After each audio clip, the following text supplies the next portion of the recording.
Man, I really hope that Bobby Heenan got paid extra for some of the bullshit he had to promote on this show, and this was a serious downgrade from the previous year's edition. I'm John Renton with the Retro View WWE Royal Rumble 1993. Yes, the 1992 Rumble, this was not, because it was a year later. That's how calendars work. This event had some good, and then had some, some questionable decisions, like, why did Macho Man Randy Savage, who is one of my favorite wrestlers of all time, try to cover Yokozuna at the end of the Royal Rumble match when pinfalls do not fucking count? That will never make sense to me. It's so goddamn weird. It made him look really fucking stupid, and Randy Savage is not fucking stupid. He also is a guy that is way better and has been way better than Hulk Hogan for a number of years, even years and years after his death. I still wish that Randy Savage was here to this very day. Rest in peace, Randy Savage. You will never be forgotten. And this was the last pay-per-view before the fabled WrestleMania 9 with Pomp and Circumstance and Caesar and Cleopatra coming at you. Cleopatra, boy, that's a callback right there. WrestleMania 9, regarded as one of, if not the worst WrestleMania of all time. Whew, boy, this event, there's a lot to unpack here, so let's get into it. But I'd love to know what your guys' thoughts are in the comments, please. So they're in the Arco Arena in Sacramento, California, 16,000 fans, hopefully mostly paid, because by this point, business was still pretty good, and then it would kind of fall into a goddamn hole until Bret the Hitman Hart was given the championship that he should have been given at WrestleMania 9, when he got at WrestleMania 10 after that dastardly younger brother Owen beat him in the opening match. Man, there's a lot of really great shit in the 90s. Unfortunately, this only had a little bit of it. The dark match was Dwight Decline versus Jim Powers. I forgot that Jim Powers was still part of WWE in 1993. Nothing against Jim Powers, but I remember him going to WCW and being used as a jobber for a number of years. So, Bobby Heenan and Gorilla Monsoon on commentary, and these guys, man, so fucking tremendous. I mean, I almost get emotional thinking about how great these guys were and how Gorilla Monsoon's health really, hit the skids, like, just badly. I mean, he lost his son and then had so many other health issues and stuff like that and died in 1999. And just a great, hero to the Northeast, Vince Sr., Vince Jr., he was so beloved by so many people. Jim Ross speaks glowingly about him and has spoken glowingly about him. And him and Bobby Heenan were a tremendous fucking commentary team. When they did Primetime Wrestling, they did all that stuff and everything, just all the antics they did, and just the fact that they loved needling each other. They were so fucking good. My favorite commentary duo of all time. Like, I wish both were still here. I mean, obviously, nobody can live forever. They can't be forever young. They can never be forever young. Do you really want to live forever? No one does. Forever young. Okay, so enough of that. Bobby Heenan, sadly, is no longer with us either. He had many years of really bad health, but they were in rare form here. It did turn out to be the last Royal Rumble event that Bobby Heenan would end up calling, as he would leave at the end of 1993 and would end up going to WCW because he got a really, really big contract, as, Ted Turner was handing out to just about everybody at that point. So Heenan hypes up the debut of, it was supposed to be the Narcissist, but he kept saying Narcissist. Why that amused me, I don't know. Lex Luger, because Lex Luger had come over from WCW and still had some time left on his contract. So Vince McMahon signed him to a World Bodybuilding Federation contract. That was such a fucking failure. They actually had pay-per-views, believe it or not. They actually had pay-per-views. Vince McMahon thought this was a good venture, especially as the steroid trial was really going to, start catching steam and everything. And for the next couple years, it was going to be really goddamn rough. So let's have bodybuilders that clearly are on the juice and then aren't on the juice. Who wants to see that shit? Who really wants to see bodybuilding anyway? Oh, the Ultimate Warrior. He wanted that. Okay, a whole bunch of crazy goddamn rambling here about a whole bunch of bullshit that Vince McMahon was doing. But no, that actually would have been about the superpose down that Rick Rude and Ultimate Warrior did at the 1989 Royal Rumble that I did retro review. Check that out. So, Bo and Blake, the Beverly Brothers. And one of them was Wayne Bloom, who is the father of the Cro-Magnon Great Khali wannabe that is Von Wagner on NXT 2.0. They took on Rick and Scott, the Steiner brothers. So, I did like how Heenan said about Rick Steiner, why is he wearing earmuffs? That was funny, I don't know why. This is decent. He and Monsoon, just tremendous, great stuff, just great back and forth. Hot tag to Rick, and eventually we did get Scott tagged back in to hit the Frankensteiner 1, 2, 3. Not the best opening match, and Vince McMahon Never understood really how to promote the Steiners, but it was fine. And like, for 10 minutes, it was fine for what it was. And I thought Bo and Blake were actually a great tag team. They were great as a Destruction Crew in the dying days of the AWA, and they were great here for a bit. They weren't in the company long, but still. So we get recaps of Jannetty trying to dive through the window to escape. Did you see that? What an act of cowardice. Will you stop? And then Jannetty's return. And then Shawn pulling Sherry in front of the mirror, and gets hit in the head. So Shawn Michaels versus Mari Jannetty for the Intercontinental Championship. Sherry was in a neutral corner because she was upset at Shawn Michaels, was kind of cheering Marty. Now this had some good elements, and they built this match well, but it also had a lot of rest holds. A lot of fucking rest holds. In fact, it was almost mind-numbingly stupid how many rest holds there were. The power of the mullet was just like crazy here. It was amazing. I mean, seriously, the mullets were like, if they were going to change their hairstyle, I understand, but they had to mull it over first. Took a while to get to that joke. Marty was fired up early on. Shawn took over, targeting the shoulder forever. Literally forever. Sherry slapped Shawn later on, and Heenan said, "That's no good, something or other. You know, I'll let you guys watch it to figure it out." We get a DDT for 2. We get some near falls. The ref gets bumped by Shawn. Sherry accidentally hits Mari Jannetty with her shoe. And then we get the super kick. 1, 2, 3. And then Sherry's beside herself. 2 Sherrys. Man, Sherry was hot back then. And even with Harlem Heat and stuff like that. She aged well. Rest in peace, Sherry Martel. Okerlund's trying to get her to calm down. Settle down, damn it. And then Marty and Shawn brawl backstage. And this feud isn't over. It will never be over, Ole Anderson. Bam Bam Bigelow took on the Big Boss Man, and this wasn't good.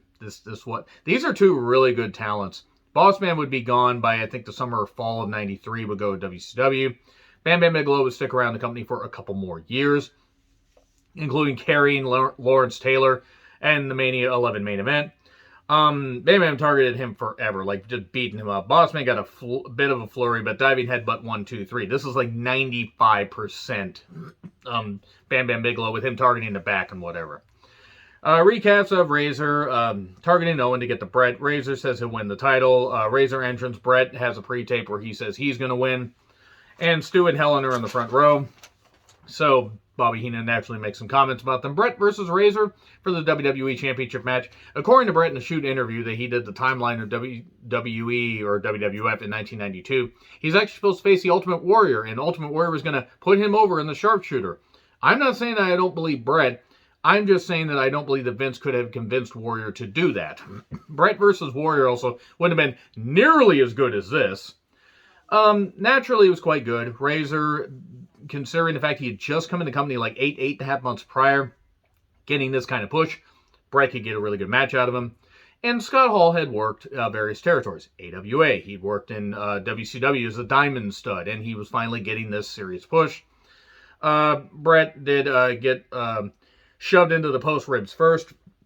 Razor targeted them. Brett would target the knee gradually, and then eventually would, even after countering the Razor's edge, would get a counter into the sharpshooter and get the victory. Good stuff. Really good stuff. Then that Ico Pro, banner in there. You gotta want it. Ico Pro, that is, not the banner. Even though I wouldn't mind having an Ico Pro thing just because of how silly it is, but I would have nowhere in my room to hang it. And we can hang it outside the house. And people can wonder, what the fuck is this about? So Heenan basically just pumps up Lex Luger and just is like, oh, look at the Trasadella putting over his muscular definition, all the muscular nature of, Lex Luger's muscles, and that's really all Luger had at this point was muscles. Now, Luger was a very vain guy, and obviously the idea was he was a total package with how he looked and all that and everything. He was a better heel. He couldn't really connect naturally as a face, even though he did organically get over in 1997 in WCW.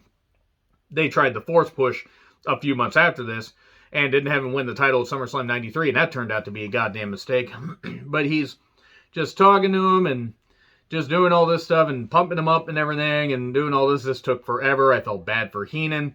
And then Luger cuts a promo. Instead of saying metamorphically, he said mesomorphically, because Luger knew words, the best words. He just didn't know words that were actually in the English language. He calls out Mr. Perfect. That's going to be a match that will actually happen at Mania 9. Hooray, Mania 9. Speaking of Mania 9, here's Sid, Caesar Salad, and Cleopatra. I think that's how it went. And they hype up Mania 9. The crowd hated this. Who was this for? This was to basically give indication that Vince McMahon had lost his mind.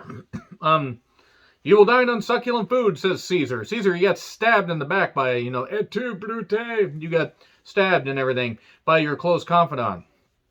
Don't really think we should trust you on the food. Try the veal. I'll be here all week. Monsoon talks about the Rumble stuff. Heenan gloats about Luger. 30-man Rumble match. So really, this match is a serious downgrade from the 1992 one. But then again, pretty much all but like a couple Rumbles are really a serious downgrade from 1992.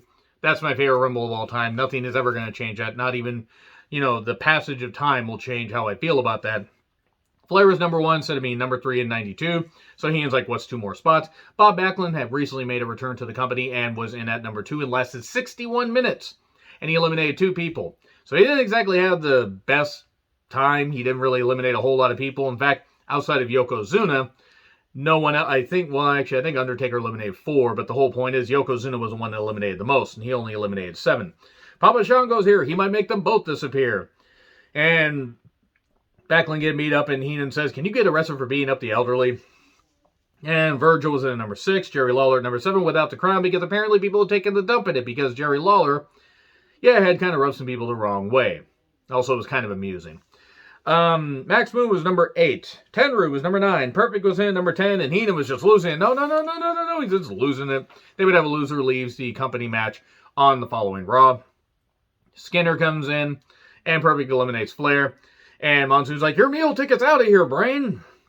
Coco Beware is here, and then somebody call a cab, because why not be offensive? Berserker was in at number 14. Huss. Or, actually, I think he's more of a husk now. Is he still alive? Actually, oh my gosh, boy. I feel really bad for about 5 seconds if he wasn't. Anyway, Mr. Perfect was eliminated. Well, actually, I'd feel bad if he was still alive and I wrote him off. But anyway, Mr. Perfect was eliminated by DiBiase. Lawler had been eliminated and pulled him out. Undertaker was in number 15. And then, by the time he gets to the ring, it'll be time for WrestleMania, is what Heenan said. Berserker beats up Backlund with a chair and slams him on the concrete outside.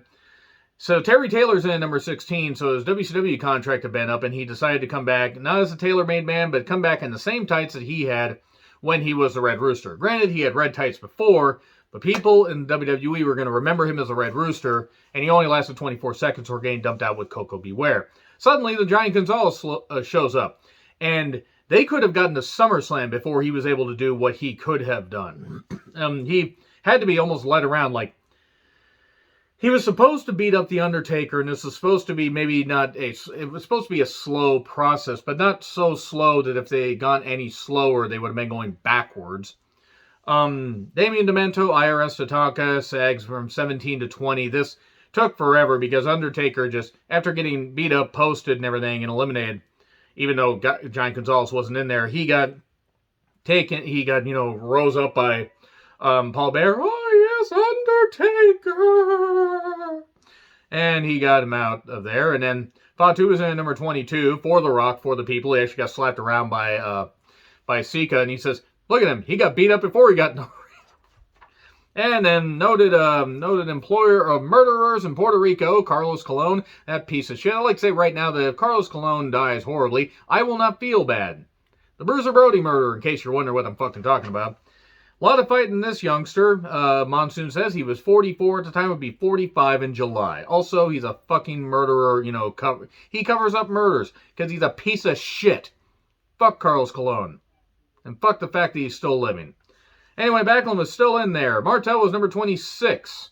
And he goes at Santana. The Strike Force explodes 4 years after they exploded. Yokozuna was in at number 27. The Mighty Chicken, Yokozuna. Comes in, eliminates people. Eliminates Earthquake, trying to do a belly-to-belly, but even though Earthquake was athletic and Yoko was athletic, that was not the best spot because Earthquake had to practically eliminate himself. Repo Man was in, Owen Hart was in or whatever, perched up on the top rope, not the last time, and then also, man, he just hit really hard. Savage was in at number 30, and Backlund got eliminated in the final 3, so it's down to Savage and Yoko. After Savage got beat up for a while, Yoko posted himself, and Savage ended up hitting the diving elbow and tried to cover him. Why'd you try to cover him, Randy? Randy, you're smarter than... And he got eliminated. It was stupid. It was not the best spot. It really was kind of ridiculous. And then they show a Coliseum home video exclusive at the end where Yokozuna and Bret Hart are facing off, and there's your WrestleMania 9 match. And it should have ended with Yoko being the champion, but nope, Hulk Hogan had to ruin everything and set things back for the company for about the next year. Hooray! Anyway, agree, disagree what I said, like, share, subscribe, Twitter handle in the description. I'm John Retlin. I'll see you soon.